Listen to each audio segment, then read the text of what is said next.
Me gustaría comenzar diciendo algo que es elemental, y es aquello con lo que Aristóteles comienza su libro de la metafísica. Es que el hombre quiere por necesidad, anhela por necesidad saber, conocer la verdad. Todos nosotros somos unos inquietos buscadores de la verdad, continuamente, en todos los niveles. No nos da igual la verdad que la mentira. Queremos conocer lo que son las cosas. Cuando vemos un fenómeno atmosférico nos preguntamos ¿qué es eso? No nos da igual que nos digan que es una pintura puesta en el aire o un fenómeno atmosférico. Cuando nos dan un comestible nos interesa saber si realmente produce la salud o la muerte, y no nos da igual que sea una cosa o la otra. Es decir, realmente nos importa mucho conocer la verdad. Pues bien, a lo que esa facultad humana que busca la verdad le podríamos llamar la dimensión científica del hombre. Es decir, la ciencia, la episteme, frente a la doxa, a la opinión. Ya esto Platón lo había descrito con admirable belleza. Y es que en los grados del saber uno debe ir subiendo, desde la mera opinión hasta el conocimiento, dice él, noético, hasta el conocimiento epistémico, es decir, hacia lo científico, hacia lo que conoce realmente lo que son las cosas. De tal modo que el grado superior del saber en el hombre es científico y el inferior es el de la mera opinión. Pues bien, ¿qué significa la ciencia? ¿Qué es la ciencia? ¿Qué es esa dimensión del hombre racional que trata de buscar la verdad y que es científica? Pues en el fondo el hombre lo que hace es construir sistemas. Lo voy a tratar de explicar. Un sistema en el fondo es un conjunto ordenado, completo, coherente, donde todas las piezas están perfectamente trabadas y por tanto unas se conectan a otras y dan respuesta a los interrogantes que sobre eso surgen. Por ejemplo, cuando hablamos del sistema solar, estamos hablando de un conjunto de planetas, de una estrella y de unas órbitas, de unas fuerzas, y todo ello armónicamente comprendido en un todo sistemático. De hecho, en la historia de la astronomía, algunos planetas han sido descubiertos no por observación directa, sino porque en ese sistema faltaba alguna pieza para que tuviera coherencia. Y primero sobre el papel, geométricamente se describe un posible planeta y después, enfocando hacia allá, se descubre. Pues bien, esta es una dimensión humana, la que trata de armonizar, de sistematizar. Bien, para que un sistema sea tal, podemos decir que tiene que ser completo y que de alguna manera tiene que ser continuo. Es decir, que unas piezas estén conectadas a las otras de tal modo que no existan hiatos, simas. Si alguno me pregunta, oye, ¿por qué razón esta mesa está aquí? Y dice uno, pues clarísimamente, porque hay bosques en Canadá. Y dice un hombre, ya, pero es que desde aquella causa hasta esta hay un montón de causas intermedias que deben ser puestas sobre la mesa para que este sistema sea realmente coherente, para que no haya simas en medio. La razón humana, por tanto, va tratando de conectar unas cosas con otras de modo inmediato, de tal modo que todo esté armónicamente conectados. Evitando los saltos. La mitología era una exposición llena de saltos. Si, por ejemplo, uno dice, oye, ¿por qué está habiendo, o por qué ha habido una tormenta tan grande? Y uno dice, pues porque el dios Apolo se ha enfadado contra otros dioses que han tratado de... y entonces ha soplado con fuerza, y uno dice, bueno, da la impresión de que desde esa descripción hasta lo que estoy viendo hay un salto que mi razón describe o descubre como improcedente. Por eso, cuando, en fin, uno descubre que los magos de Oriente, el día 6 de enero, y no quisiera tampoco, en fin, dar un dato de demasiada primicia en este foro, pues cuando uno descubre que quizá necesita algún tipo de explicación añadida para que cuadre el sistema, pues es el paso del mito al logos, a la ciencia, y esto es razonable. Lo he dicho un poco más crípticamente por si acaso. Bueno, bien, hasta aquí todo parece bastante elemental, pero aquí surge un primer elemento de prejuicio. Claro, si todo ha de ser continuo, quiere decirse que en la explicación de las cuestiones materiales, todas las causas que de ello dependan deben ser materiales. Por tanto, la ciencia empírica se cierra a una trascendencia que supondría un salto y por tanto algo no estrictamente científico. Bien, esto parece que es una hipótesis aparentemente bastante razonable, pero vamos a ver si esto es así. Este interés, el de erradicar de la razón humana todo aquello que sea de orden meta empírico, parece que es una doctrina muy al uso, como si hubiera dos ámbitos totalmente separados en nuestras vidas. Uno, lo que se refiere a la reflexión racional acerca del mundo empírico, material, incluso a nuestro origen de por qué existimos. Y otro distinto es ese ámbito de creencias, de afirmaciones que podríamos introducir dentro del ámbito de la fe, pero son dos mundos incomunicables, de tal modo que cuando uno es científico, uno es científico, y cuando uno es creyente, uno es creyente. Pero ser científico y ser creyente no son dos elementos homogéneos y por tanto caminan en direcciones distintas. Bien. Sin embargo, a partir del siglo XIX hay una gran crisis, una convulsión en el mundo de la ciencia. Y es que la ciencia, esta dimensión humana, racional que todos tenemos, se fue evolucionando, fue creciendo admirablemente, pero llegó a una grave crisis, lo que podríamos llamar la crisis de la discontinuidad. Es decir, de pronto descubre la ciencia, por la reflexión humana, que descubre que dentro de cada ámbito científico no se da solución a los grandes problemas, a los problemas del fundamento. Por ejemplo, en física se ve que lo que parecía una hazaña muy a la mano, la unificación de todas las fuerzas, la fuerza gravitatoria, electromagnética, nuclear débil, nuclear fuerte, vemos que es una cuestión de difícil resolución. Parece, últimamente, que la teoría de la supersimetría, de las cuerdas, parece que permite hacer esto. En cualquier caso, algunos científicos dicen ya que habría que añadir una nueva fuerza, que sería algo así como una fuerza ordenadora. Es decir, descubren que lo que parecía totalmente coherente tiene una cima que no conseguimos alcanzar. Por ejemplo, en biología también parecía que la teoría evolucionista de Darwin agotaba ya radicalmente la capacidad de comprender lo que está sucediendo en la biosfera. Sin embargo, los registros, los residuos fósiles han mostrado que es inexplicable por la pura ley del evolucionismo. Es decir, que en periodos muy pequeños de tiempo existen unas diferencias enormes, saltos cualitativos muy difícilmente, de modo imposible podría decir, explicables por la pura evolución. También podemos admirarnos en saltos, discontinuidades en el conocimiento humano. Por ejemplo, el hecho de la abstracción. Lo que aquí estamos haciendo es comunicar conceptos, palabras. No son cosas materiales, como pretendía un reísta, Kotarbinsky, que decía que no existen más que nombres de cosas materiales. Bueno, los primeros que le contestan a él le dicen, ¿y la materia es, el concepto de materia es material? ¿Me podría definir la materia en términos puramente materiales?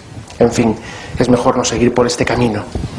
Pero en cualquier caso, la gran crisis vino a partir de 1900. Les voy a contar una anécdota, es una anécdota un poco así científico, matemático, filosófica. Se refiere al problema o al programa Hilbertiano. No se han equivocado de lugar, ni de sala ni de tema, ¿eh? Esperen que al final trataremos de aterrizar. ¿Y qué decía el proyecto Hilbertiano? Claro, comienzos del siglo XX, esta crisis en la ciencia parecía que estaba haciendo mella.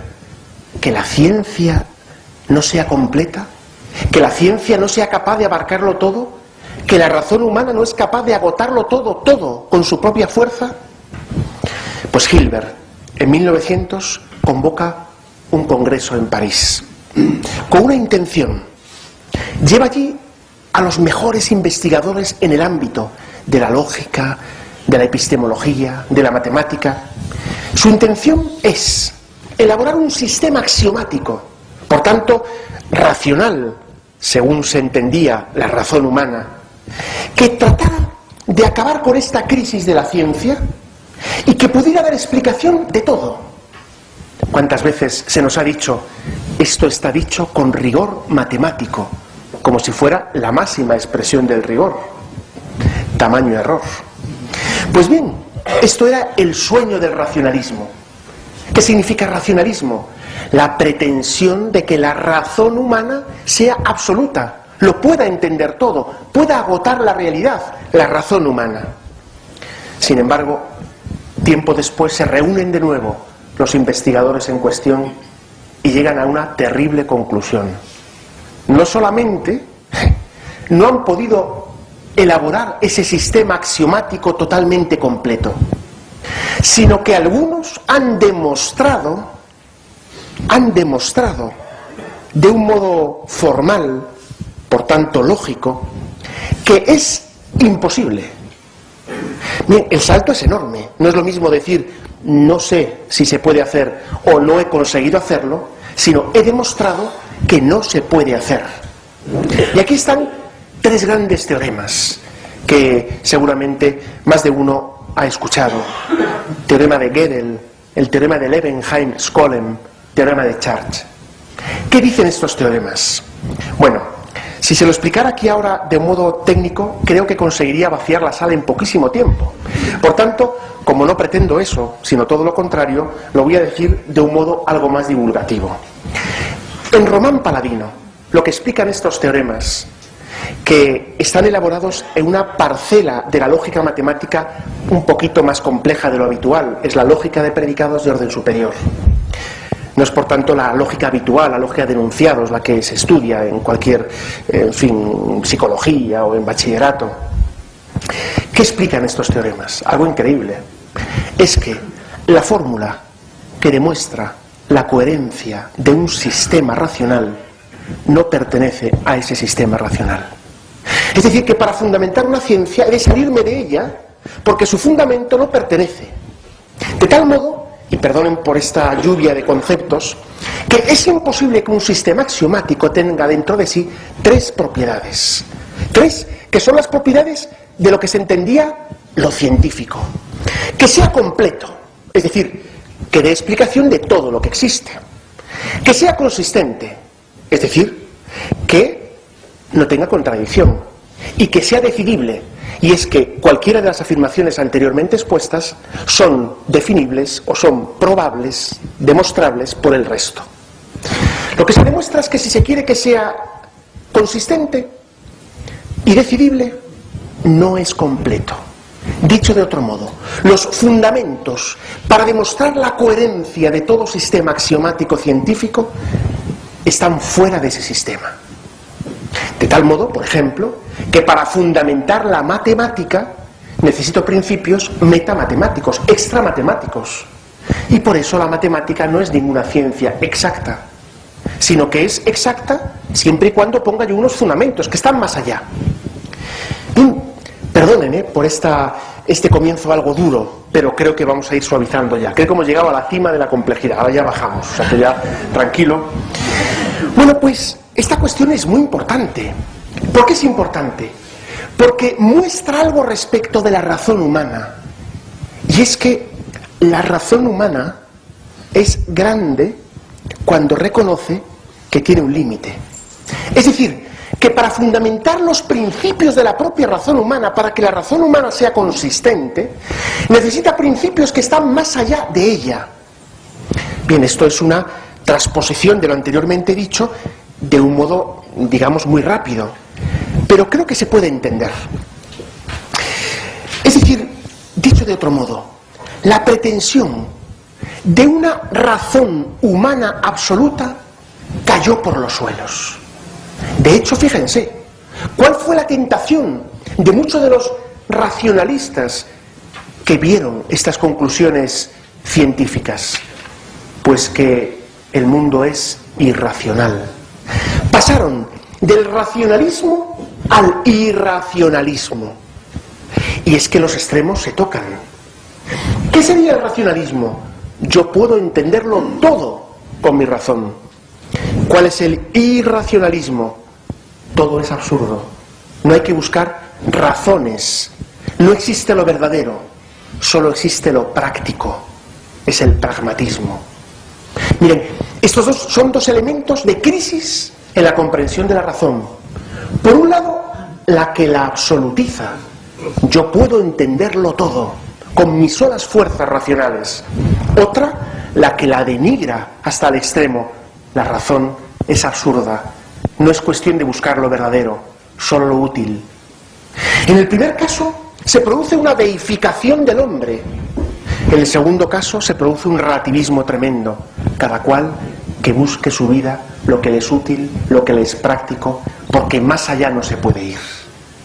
Incluso, algunos de los que profesan el irracionalismo sostienen que hasta la religión cabe aquí, porque no es sino un objeto de consumo. Aquel a quien le sea útil profesar un credo, que lo profese. Pero la religión, dicen los irracionalistas, no es ni verdadera ni falsa. Es útil, es práctica, a la gente le tranquiliza, le hace vivir de otro modo. Bien, ya tenemos ahora mismo sobre la mesa dos modelos para dos o tres, según se vea. Podemos decir tres modelos para entender la razón. Uno primero, el que absolutiza la razón humana. Todo lo que yo no entienda no existe. Todo lo que yo no sea capaz de explicar cabalmente es inexistente. Claro, visto desde ese punto de vista, ¿qué se trata de hacer, por ejemplo, con los contenidos de la fe? Pues hasta que no consiga explicarlos yo con mis luces de la razón, lo pararé. Y entonces alguien te dice, oye, Cristo está presente en la Eucaristía. Te explican, no es que esté presente, ahí hay pan, pero es un pan que significa una cierta fraternidad. Ah, ya lo entiendo, claro. Oye, ¿Cristo resucitó? No, hombre, ¿cómo va a resucitar? Su espíritu, su fama, su presencia en los que le habían querido, se hizo presente con tal fuerza que se puede decir que Cristo... Ahora ya lo entiendo. Es el racionalismo, es la versión racionalista de la fe, donde la fe deja de ser fe, se convierte en pura razón humana. De esto hay mucho. La otra postura, irracionalismo. No, mira, la fe no tiene nada que ver con lo racional, no tiene nada que ver con lo verdadero. La fe es sencillamente útil. A quien le vale, pues que la use, como otros usan otras cosas. Esta postura parece muy tolerante, palabra terrible, pero bueno, parece, no es que no haya que ser tolerante, hay que ser más que tolerante, hay que amar la verdad, no tolerarla, hay que amar la verdad, y hay que luchar contra lo falso y ayudar al que yerra a que salga de su oscura cueva de la falsedad. Y este es el mejor servicio que podemos hacer a los demás, ¿no? Si alguien, por cierto, para hacer una pequeña cuña de este aspecto, si alguien veo que va a beber cicuta en vez de un zumo de naranja, pues yo no seré tolerante con el error. Yo le quiero tanto a esta persona que trataré que no beba cicuta, primero por las buenas, y si es necesario, pegaré un manotazo a la cicuta para que este hombre salve su vida.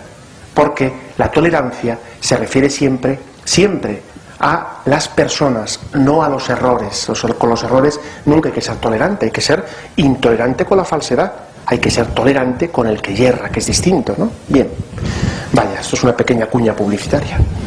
Pero, ¿qué pasa desde ese punto de vista? Algunos dicen, bueno, la fe realmente es un objeto de consumo más. Y por tanto, entre comillas, hay que ser tolerante.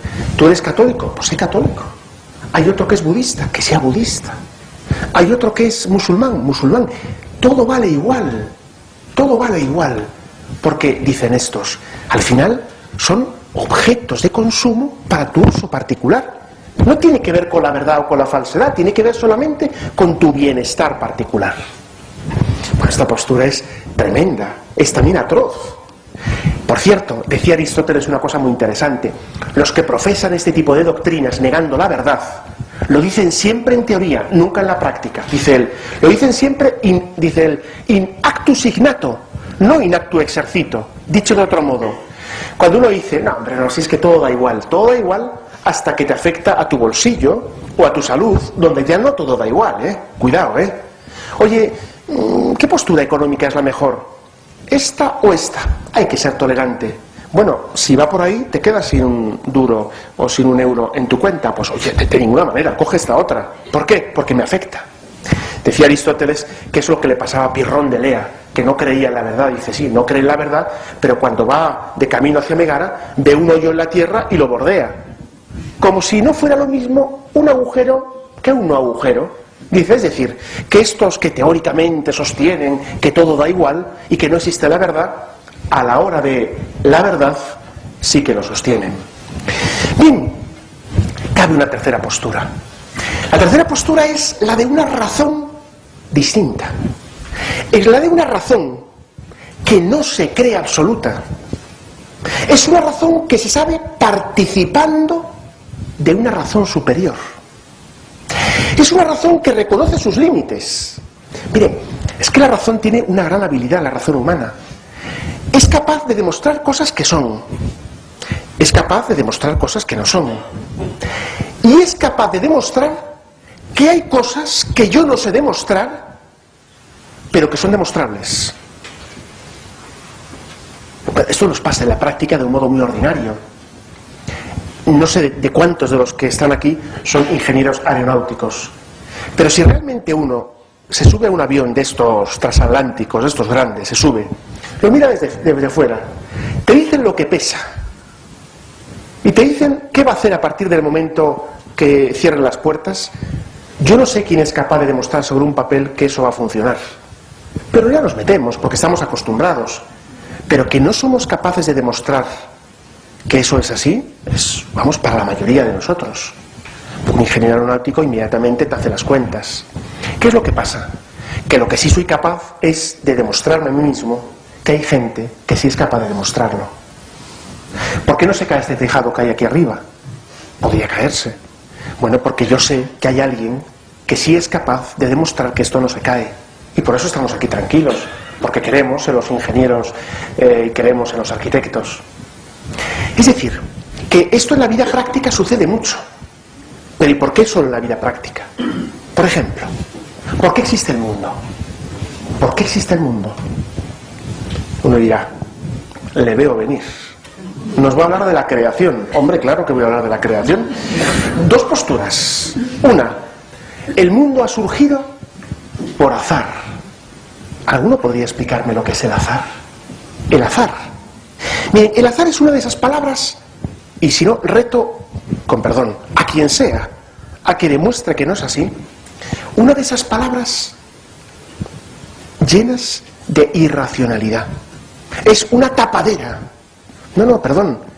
Existen cuestiones causadas o existen cuestiones que se producen por libertad. O libertad o causalidad. Efectivamente, yo ahora puedo decidir seguir hablando o callarme.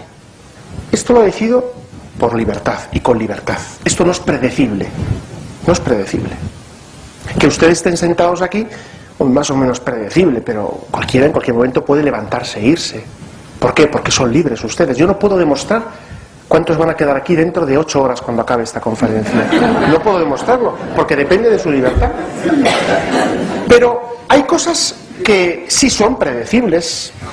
Es decir, yo estoy convencido que si alguien me da un billete de 50 euros y yo coloco un mechero debajo, saltaría, en fin, con una cierta mesura, ¿no? O medida, pues yo diciendo, oye, en ningún lado está asegurado que esto se vaya a arder. Nadie tendría duda de que el billete de 50 euros va a arder. ¿Por qué? Porque ahí no hay libertad. Entre el fuego y el billete y el papel no existe libertad. ¿Y por qué ha surgido el universo? Esta es una gran cuestión, muy importante. O sea, ¿el ser existe porque sí? Bueno, esto De hecho, los griegos, cuando se plantearon de lleno, de frente esta cuestión, solo tuvieron una salida para evitar el problema del principio, el eterno retorno. Pero el eterno retorno no es una respuesta, es evitar el problema. Oye, ¿dónde comienza esta línea? Hacemos una cosa, si la convierto en circular, ya no pregunto dónde comienza la línea, es circular. Pero, pero la cuestión gorda, grave, se deja sin resolver. ¿Por qué existe la línea, aunque sea curva? ¿Por qué? Es decir, ¿por qué el ser y no más bien la nada? Como decían los post-hegelianos del siglo XX. ¿Por qué el ser y no más bien la nada? ¿Por qué el ser? Bueno, obviamente la pregunta o la respuesta a esto deja sin palabras a los científicos sensatos. Podría traerles aquí ejemplos de filósofos agnósticos o ateos, que ellos mismos reconocen que el modelo de la creación creacionista concede una coherencia al sistema científico extraordinario. Lean, por ejemplo, las posturas de Stefan Gould, ahora muy de moda, que muestra o dice que no se pueden superponer ni oponer el modelo creacionista y la ciencia actual. Es más, llega a decir, aporta una coherencia al sistema que ya quisiera la ciencia tener por sí misma.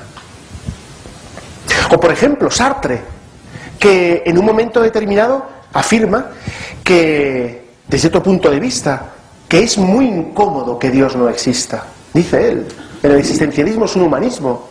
Dice, es muy incómodo que Dios no exista. Y lo decimos desde otro ámbito de la ciencia, que es la ética. Y dice Sartre, lo puede leer cualquiera, el gran ateo Sartre, dice él, que si desaparece Dios, desaparece realmente toda posibilidad de fundamentar una ética de un modo sólido, definitivo. Por eso dice él, es muy incómodo que Dios no exista. Y acaba diciendo él que si efectivamente Dios no existe, todo está permitido y solo cabe una postura, el consenso puramente arbitrario. Todo es consensuable, todo. Con perdón, hasta el holocausto sería entonces, según esta postura, consensuable. Nietzsche se ríe, por tanto, de ¿qué es el ser humano? ¿Qué es el ser humano? ¿Es que en algún lado está escrito lo que es el hombre? ¿Es que alguien le ha concedido al hombre una dignidad si no hay más que hombres? Pues el hombre no tiene dignidad. El superhombre, el poderoso, si quiere, le concede dignidad, y si no, se la quita. En este ambiente empezamos a movernos, donde nosotros somos para nosotros dioses. Unos deciden sobre otros, unos mandan sobre otros. Miren, esta postura no es una coyuntura específica del momento, es una terrible crisis de la razón científica. Ante la pregunta de, ¿pero usted qué dice que es esto? La respuesta es, bueno, habitualmente se actúa de este modo. ¿Usted qué afirma respecto de la identidad de un embrión? La respuesta es, bueno, de hecho, lo que las leyes dicen. Pero yo no le pregunto lo que las leyes dicen. Yo le pregunto, ¿qué es? ¿Qué es esto? Oiga, perdone, aquí pone, se puede beber todo lo que hay aquí. ¿Qué es esto? Bueno, lo puede beber usted, pero es que me han dicho que esto es cicuta. Bueno, pero está permitido. Usted, perdone, yo quiero saber qué es esto. La pregunta por la esencia se difumina. Solamente hay una pregunta cuando la razón humana se ha debilitado hasta tal extremo. La pregunta por lo legal, por lo permitido. Pues bien, efectivamente, para entender la realidad en su esencia, en su naturaleza, la razón pide fundamentos sólidos. Y es aquí donde la razón se abre a la fe. Se abre. Pero la fe no es una imposición extrínseca y voluntarista, sino que la razón descubre que la fe es creíble. Es decir, no es que ante el enigma de la razón me dicen, mira, el mundo existe porque un día el dios Apolo decidió lanzar un rayo y entonces esto se convirtió. No. Es que la fe la auténtica fe, te afirma algo, te responde de un modo adecuado a las inquietudes de la razón. Es decir, que existe una discontinuidad continua. La razón y la fe no son lo mismo, pero son inseparables. Y donde podríamos decir que el conjunto de la racionalidad, en el sentido absoluto de la palabra, abarca tanto la razón humana como las que entendemos por la fe, que no deja de ser sino sabiduría divina. Dicho de otro modo, el hombre está llamado a trascender su razón y entrar en la razón con mayúscula, que es el logos, es decir, Dios mismo. Y es que uno de los elementos fundamentales de la razón es que se sabe creada, se sabe limitada. Aunque a cualquiera de ustedes alguien les intentara convencer de que ustedes o yo tenemos una razón creadora, esto ninguno se lo cree. Yo soy capaz de darme cuenta que mi razón no crea la realidad. Hombre, en ámbitos morales me hago creer que sí, que yo me creo el bien y el mal, pero no es así. ¿Cuál fue el pecado de nuestros primeros padres? ¿Qué nos relata el Génesis? Esta pretensión. Mira, tú vas a ser capaz de fundar la realidad. Este es el árbol de la ciencia del bien y del mal. Tu razón es capaz de constituir lo que existe, de decir lo que es bueno y lo que es malo, lo que es verdadero y lo que es falso. Tú eres Dios. Pero sabemos que no. Si uno va con el coche, perdón por estos ejemplos, pero a veces conviene hacer así un descenso, que uno va con el coche y de pronto se da cuenta que le falla el freno, es decir, que se ha roto el freno. Dice uno, bueno, da igual, a partir de ahora el acelerador es el freno. Por mucho que se lo diga, y se lo diga en verso, en prosa, en todo tipo, creo que no va a durar mucho tiempo esa consideración, pero por otro motivo. Porque, claro, si uno está cayendo desde un 8º piso hacia abajo, dice uno, bueno, si el suelo es una almohada, vale. Todavía no sabemos ninguno que nos haya dicho si hizo eso durante la caída. ¿Por qué? Porque es absurdo. Bien, esta pretensión humana de que su razón sea absoluta es absurda. Nadie puede decirse con una mínima coherencia, mi razón es absoluta. Todos saben que es una razón real, consistente, con capacidad de coherencia, pero efímera en el sentido de limitada y por tanto creada. ¿Qué busca entonces la razón creada? Busca la razón increada, busca lo absoluto, busca lo que se sustenta a sí mismo. Este dinamismo de trascendencia de la razón humana es natural, lo tienen todos los hombres, lo tenemos todos. Por eso la apertura del hombre a la trascendencia es connatural a su razón. La apertura de la razón a la fe es connatural a la razón. Hay un autor, Berdyaev, ruso, de Kiev, muy interesante. Habla de los 3 momentos desde la época del racionalismo hasta aquí. Dice que antes del racionalismo había una época de teonomía, es decir, donde las leyes se fundaban en Dios. Teo, Dios, nomos, ¿no? Ley, costumbre, la teonomía. Dice que en la época del racionalismo se llegó a una antroponomía. Las leyes las fundamos nosotros.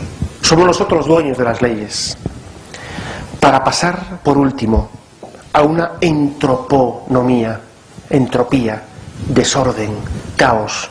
No existen leyes. Cada uno que haga lo que quiera. Puro relativismo. Claro, el relativismo puede decir alguno, bueno, el relativismo, no. Dijo el cardenal Ratzinger en la homilía con la que comenzaba el cónclave en el que sería elegido papa. Esto es una dictadura. ¿Por qué? Porque el relativismo nos esclaviza a todos. Solo libera la verdad. Solo. Es decir, el relativismo nos impide a todos alcanzar la meta a la cual estamos llamados. Con lo que comencé al principio, nuestra meta es la verdad. Y por eso, el estado natural, el estado propio del hombre, es aquel que con su razón, reconociendo su propio límite, su carácter creatural se abre al don de la revelación. Y es por lo que el encuentro de la razón y de la fe es tan amable. Pues bien, conceptos de razón podemos tener muchos, pero solo hay uno que hace justicia a nuestros más profundos deseos. No es ni la razón absolutista, racionalista, ni la sin razón del irracionalismo, sentimentalismo, sino la razón que es capaz de entender que la fe da respuesta a los interrogantes más profundos.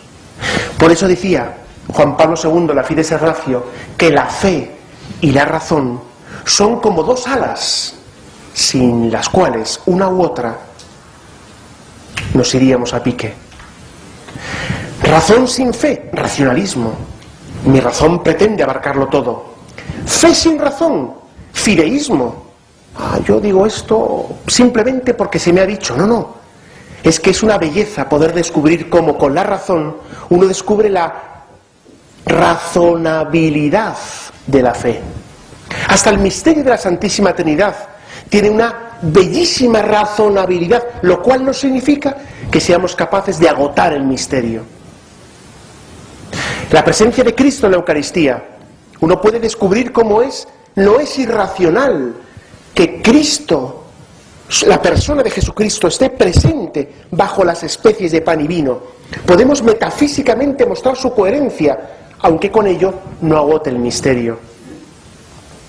Todo lo que la Iglesia conserva como depósito de la fe y nos entrega a todos en el catecismo, todo ello tiene una razonabilidad en la que la razón humana descansa, porque descubre sintonía, descubre una perfecta armonía, descubre que, aunque siendo fuentes distintas, aunque hay una aparente discontinuidad, sin embargo, forma un sistema que sí que ahora es coherente, que es completo y que es consistente y que al hombre le permite descansar en la verdad. Muchas gracias.